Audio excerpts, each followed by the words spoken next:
So you might be in a situation where you're trying to go ahead and fix your screen not working on your Windows 11 PC.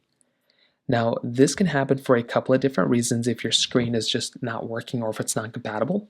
The first thing you're going to have to do here is you're going to want to go through and just make sure that there's not like a physical problem with your particular, Windows laptop or your PC, whatever you have.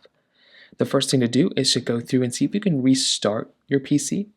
So find that power button on your PC, restart it, or you can go through and basically just power cycle it. So if you have some sort of like a Windows PC of some sort, go through, unplug it, plug it back in, and you want to see if that ends up fixing the problem.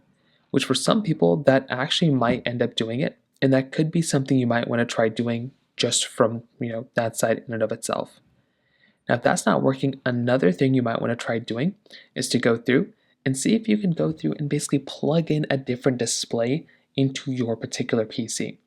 So if your display just isn't working at all, what I typically do is I'll just go ahead and plug it into an external display, and I'll see if that external display is also working.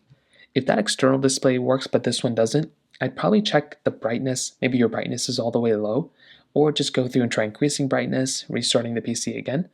But if you dock it up to a different display and that display is also not working, then that might mean this computer might be having some issues, and you might have to go through and kind of troubleshoot those particular issues and those problems before kind of going on in and of itself. So that could be another thing you might want to try doing here too. So those are kind of the main ways to go and fix it. If you have any other thoughts or questions, please let me know in the comment section below. Hit the like button, that'll mean so much, but definitely hit that subscribe button. More importantly than everything else, I love every single one of you guys. Hopefully I'll catch you guys in the next video. Peace out till then.